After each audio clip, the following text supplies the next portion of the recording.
অতএব দয়া করে সামান্য দুনিয়া, এই আমি আমার বক্তব্য এখানেই ছোট্ট কয়েকটা আয়াতের তর্জমা বলছি, মূল বক্তব্য এটা আল্লাহ তাআলা বুঝাইতে চাইছেন, বান্দা মনে রেখো সামান্য এটুকু দুনিয়া, এই বাত মাস স্ত্রী সন্তান অর্থ সম্পদ ক্ষমতা মাল দৌলত এটুকু যা আমি দুনিয়ায় দিচ্ছি কাউকে, এটা আমার সন্তুষ্টির চিহ্ন না, এটা আমার রাজি খুশির চিহ্ন না, এটা তেমন উল্লেখযোগ্য কোনো পাওনা না পাওয়ার। এই দেখেন কি বলে শুনে নেবেন। 18 নম্বর পারা 23 নম্বর সূরা, সূরায়ে মুমিনুন।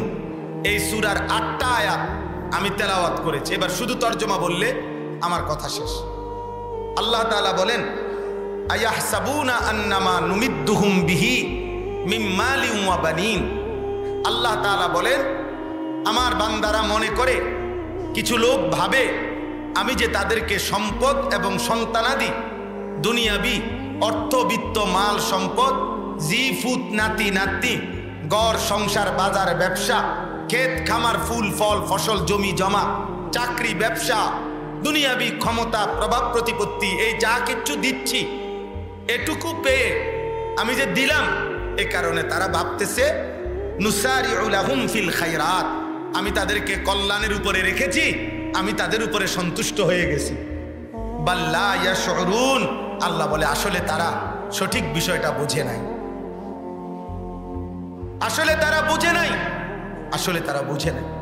আল্লাহ বলেন ওরা বুঝেই নাই যে দুনিয়ার অর্থ সম্পদ মাল দৌলত টাকা পয়সা জিফুত নাতি নাতনি, আমনের 3 ছেলে বিদেশ, 4 মাইয়া পয়সাওয়ালা ছাইয়া বিয়া দিছেন, বাড়িতে বিল্ডিং করছে, রাস্তার লগে জমি কিনছে, বাথরুমগুলাও টাইলস করে লাইছে, ফ্রিজ আছে, এরপরে সোফা খাট পালং। আল্লাহর রহমতে হুজুর আমনগো দোয়ায় 10 জনের দোয়ায় জিফুতের লাগে আর একটা নুনের বাড়িও কেন লাগতো না, আমি যেভাবে করে দিয়ে গেছি মাশাআল্লাহ। আপনি এখন মারা যান চাচা, আপনি তো আলহামদুলিল্লাহ কাম গুছাই লাইছেন, আর বসে রয়েছেন কীর্তেন দুনিয়া, মরে না যাবেন। নুনের বাড়িও যেহেতু কিনা হয়ে গেছে, তো আর কি টেনশন কি, আপনার তো কাম শেষ, আপনার তো দুনিয়ায় আসার উদ্দেশ্য হাসিল হয়ে গেছে। আল্লাহর রহমতে 3 ফুট বিদেশ পাঠাইছেন, 4টা মেয়ে বিয়ে দিছেন, 4 রুম দিয়ে একটা বিল্ডিং করছেন, 2টা বাথরুম ভিতরে টাইলসওয়ালা বাথরুম, মাশাআল্লাহ। কপাল চাচার কপাল, চাচা কপাল মানে খুশি আল্লাহর রহমতে হুজুর আমনগো দোয়ায় এখন টাইলসে মুতি। বাপ দাদা আগে মাটিতে পেশাব করতো, এখন টাইলসে হেবড়া মুতে। কত বড় নেয়ামত আল্লাহ দিছে, কত খুশি উনি। আপেল খায়, বন খায়, বিড়ি খায়, মালটা খায়, সুন্দর সুন্দর গপ মারে, সাধুয়ানে বইয়া বইয়া। কথার ডং দেখলে বোঝা যায় উনি 7 রাজার ধন পাইছে, ওনার আর দুনিয়া আখেরাতে কোনো টেনশন নাই। আল্লাহর রহমতে দোতলার ছাদও ডালাই দিয়া লাইছে, আর কি টেনশন শেষ, ক্লিয়ার, দুনিয়া আসার উদ্দেশ্য হাসিল হয়ে গেছে। আল্লাহ বলে না না, বাল্লা ইয়াশউরুন, না বান্দা বুঝলা না, দুনিয়া যদি আমি কাউকে 1,00,000 বার কোটি বারও দেই, এটা আমার সন্তুষ্টির চিহ্ন না।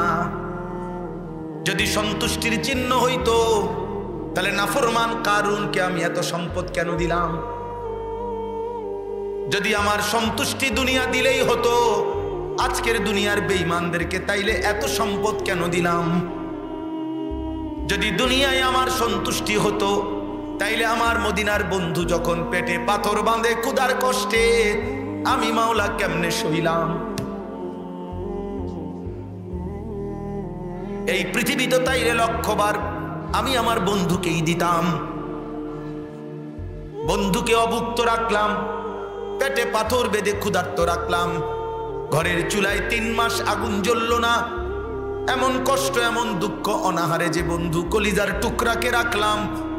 তারপরেও কি বাদ বুঝলা না বান্দা যে দুনিয়া আমি আল্লাহর পছন্দের আর মহব্বতের না? আল্লাহর নবী বলেন, উম্মত, একটা কান কাটা মরা ছাগলের যেমন কোনো মূল্য নাই, আল্লাহর কাছে দুনিয়াটার ওই পরিমাণ কোনো মূল্য নাই। নবীজি বলছেন, উম্মত, একটা মাছির ডানা পরিমাণ মূল্য যদি দুনিয়ার আল্লাহর কাছে থাকতো, তাইলে আল্লাহর এই দুনিয়ায় একটা বেঈমান নাফরমান এক ঢোক নাফরমানি করে পানিও পান করতে পারতো না। আল্লাহর নবী বলছেন আদ-দুনিয়া মালউনা ওয়া মালউনুন মা ফিহা। উম্মত মনে রাখবা, গোটা দুনিয়া অভিশপ্ত। দুনিয়ার যা কিছু আছে সব অভিশপ্ত, কেবল 4টি জিনিস ব্যতীত। 1 নাম্বার জিক্রুল্লাহ, দুনিয়ার মধ্যে যে আল্লাহর জিকির করে সেটা দামি। ওমা ওয়ালাহু, যত আমল যত ইবাদত আল্লাহর বন্ধু বানায় সমস্ত নেক আমল দুনিয়াতে প্রশংসিত। আলিমুন, আলেমে দিন দুনিয়াতে প্রশংসিত। মুতাআল্লিমুন, তালিবে ইলম, কোরআন সুন্নাহর ইলম অর্জনকারী দুনিয়াতে প্রশংসিত। সুবহান। বাকিটা দুনিয়া মালউন, অভিশপ্ত।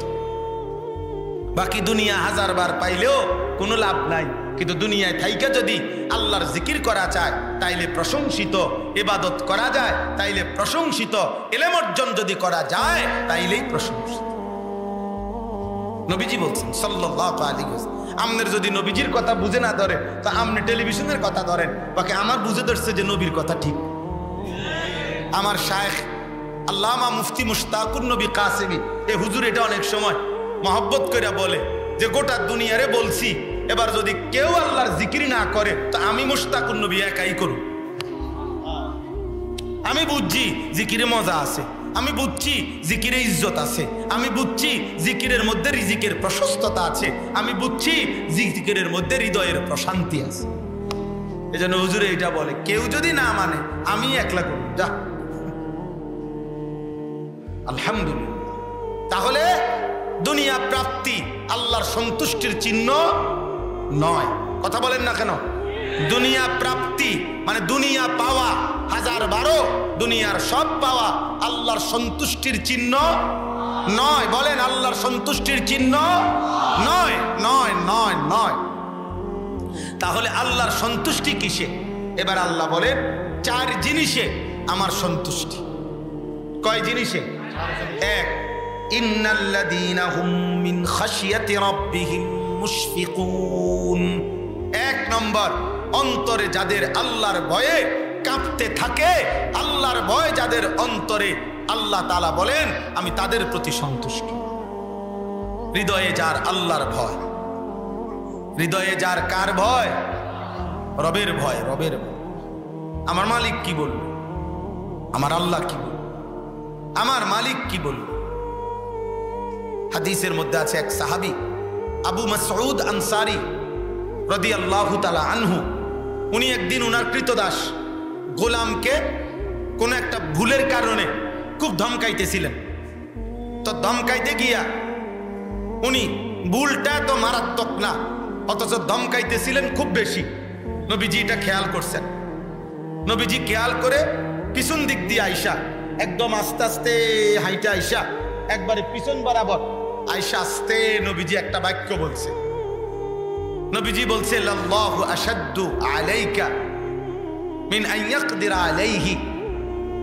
এই কৃতদাস, এই গোলামের উপরে তুমি যে পরিমাণ ক্ষমতা রাখো, তোমার মহান আল্লাহ তোমার উপরে তার চাইতে বেশি ক্ষমতা রাখে। আজ তুমি তার একটা অপরাধে এভাবে শাসাচ্ছ, এতক্ষণ তোমার হাজারো কোটি গুনাহের কারণে আল্লাহ তোমাকে তাহলে কি পরিমাণ শাসাবে, কি পরিমাণ দমকাবে।